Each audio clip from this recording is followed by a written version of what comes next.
Friends, कैसे हैं आप लोग। आज हम लोग पढ़ेंगे MAHN यानी master of arts in Hindu studies, जिसमें आज पढ़ेंगे MHN 004 के खंड 3 में इकाई 3 पदार्थ की अवधारणा एवं प्रकार, जिसमें आज हम आपके लिए लेकर आए हैं कर्म।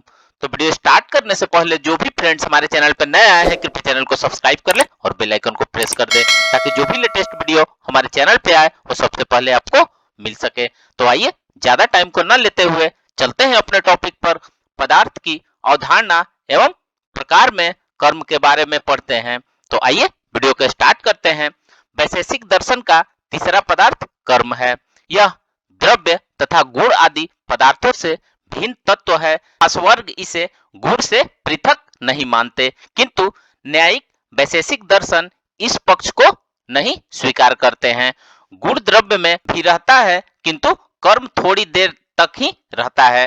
कर्म शब्द क्रिया का पर्याय है। कर्म की विशेषता यह है कि एक कर्म एक ही द्रव्य के साथ संबंध होता है। यह शीघ्र ही विनष्ट हो जाता है। यह मूर्त द्रव्य में ही हो सकता है। यह संयोग, विभाग, गुरुत्व और द्रवत्व में किसी से भी उत्पन्न हो सकता है। कर्म और गुण द्रव्याश्रित रहते हैं तथा द्रव्य में समवाय संबंध से रहते हैं। आइए अब नेक्स्ट पढ़ते हैं कर्म का लक्षण। कर्म का लक्षण कर्म निरुक्ति लगाने से कर्मण शब्द बनता है, जिसके प्रथम वचन के रूप में कर्म होता है। इस प्रकार कर्म शब्द क्रिया अर्थपरक होता है। आइए अब इसके लक्षण के बारे में पढ़ते हैं। लक्षण, जैसा कि निरुक्ति से कर्म का अर्थ क्रिया शब्द स्पष्ट हो जाता है और रस वैशेषिकार ने कर्म का यही लक्षण स्वीकार करते हुए कहा है कि कर्म का लक्षण क्रिया है, जो किया जाता है वह कर्म है। में कर्म के लक्षण में कहा गया है कि प्रयत्न पूर्वक की गई क्रिया जिसमें चेष्टा हो उसे कर्म कहा जाता है, तथा आयास पूर्वक किया गया प्रयत्न ही कर्म है।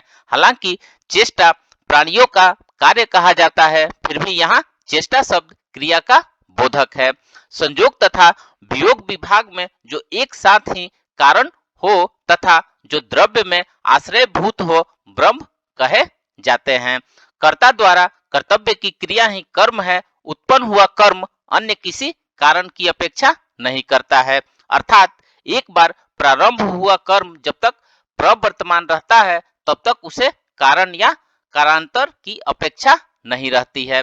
वैशेषिक दर्शन में भी इस प्रकार के कर्म का लक्षण दिया गया है, जिसका अभिप्राय यह है कि किसी द्रव्य या वस्तु का किसी द्रव्य या वस्तु से संयोग अथवा वियोग बिना कर्म के नहीं हो सकता है। इस प्रकार किसी द्रव्य के संयोग व वियोग के कारण कर्म ही होता है।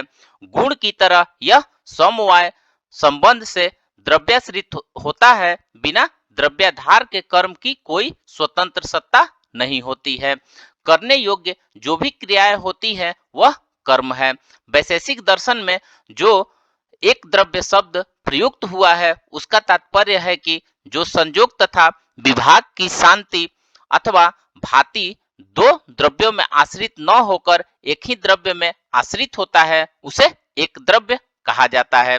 अर्थात संयोग विभाग दो सापेक्ष गुण है। संयोग विभाग की क्रिया द्रव्य में ही होती है, अतः द्रव्य इस संयोग विभाग का समवायीकरण होता है, क्योंकि बिना द्रव्य के संयोग विभाग नहीं हो सकता।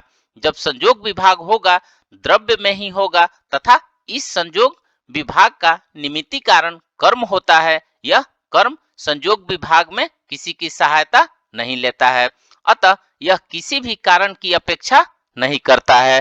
कर्म से गुण भिन्न होता है। प्रायः लोक व्यवहार में गुण कर्म में भेद ज्ञात नहीं हो पाता है, परंतु गुण व कर्म भिन्न भिन्न पदार्थ है। गुण द्रव्य में अपने स्वरूप में स्थित होता है, जबकि कर्म अपने सिद्धि की अवस्था में अर्थात अपने सिद्धि की प्रक्रिया में रहने वाला पदार्थ है। इसके स्वरूप और निश्चयात्मक निर्धारण अभी तक नहीं हुआ रहता है। कर्म संयोग विभाग का स्वतंत्र कारण होता है तथा इसकी वृत्ति जब भी होगी मूर्त द्रव्यों में ही होगी। अमूर्त द्रव्यों में कर्म व्यापार नहीं होता है, अतः आकाश को छोड़कर शेष चार महाभूतों में तथा मन में कर्म की वृत्ति होती है, अर्थात इनमें से ही कर्म व्यापार होता है। गुण कर्म दोनों एक द्रव्य में रहते हुए भी गुण निश्चित होता है, जबकि कर्म चेष्टावान होता है। गुण व कर्म का प्रमुख अंतर यही है। आइए अब नेक्स्ट पढ़ते हैं कर्म के भेद। प्रथमा कर्म के दो भेद किए गए हैं। पहला लौकिक कर्म तथा दूसरा आध्यात्मिक कर्म। लौकिक कर्म के उत्प्रेक्षण आदि और सत्य प्रत्यय आदि दो प्रकार होते हैं, जिसमें सबसे पहले हम लौकिक कर्म के बारे में पढ़ेंगे। लौकिक कर्म द्रव्याश्रित तथा संयोग विभाग में अनपेक्ष कारण वाला होता है। 5 कर्मों को लौकिक कर्म कहा गया है, जैसे उत्प्रेक्षण, अपक्षेपण, आकुंचन, प्रसारण और गमन।